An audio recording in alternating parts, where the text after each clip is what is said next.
La réalité de ce procès, il faudrait encore peut-être le rappeler.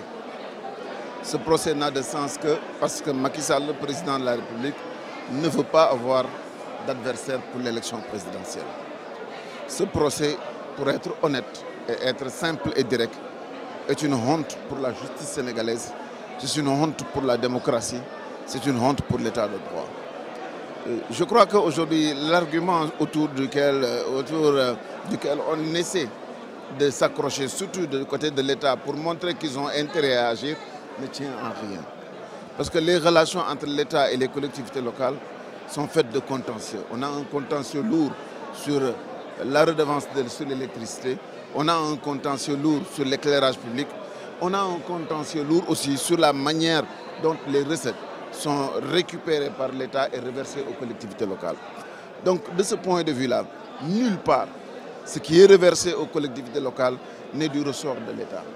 Il se peut parfois que l'État puisse donner sans pour autant que les collectivités locales aient les moyens de vérifier si effectivement les sommes qui leur sont versées sont conformes à la réalité des sommes perçues ou pas. Ça, c'est un autre débat. Mais le vrai débat sur lequel les Sénégalais sont interpellés et la conscience nationale doit être interpellée, c'est sur l'idée que nous avons de la justice.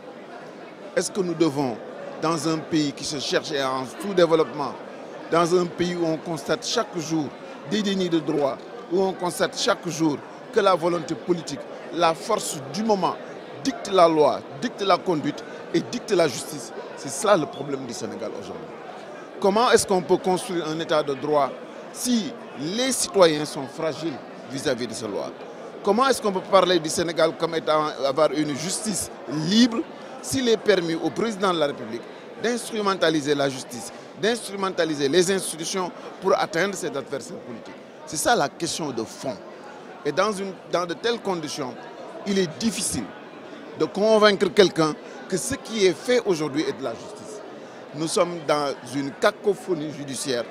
Et à la fin, je veux bien m'adresser à tous ceux-là qui ont la responsabilité devant la nation de dire le droit, qu'ils sachent que s'il y a un parmi les prévenus qui est condamné, cela voudrait dire qu'eux-mêmes, ils ont consacré le fait et la surpuissance du président de la République sur sa capacité à atteindre les citoyens. Et on ne peut pas être en sécurité si quelqu'un que nous avons élu, par-dessus tout, a la possibilité, avec la complicité de la justice, comme la complicité avérée du système législatif avec l'Assemblée nationale, de brimer nos lois, de nous montrer qu'il peut faire ce qu'il veut, comme il le veut et quand il le veut.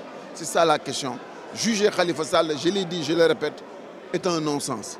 Aujourd'hui, ce procès est le procès de l'état de droit du Sénégal, de la démocratie sénégalaise et surtout de la position plus que problématique et douteuse et inacceptable du président de la République dans le système politique sénégalais, dans le système judiciaire et dans le système législatif.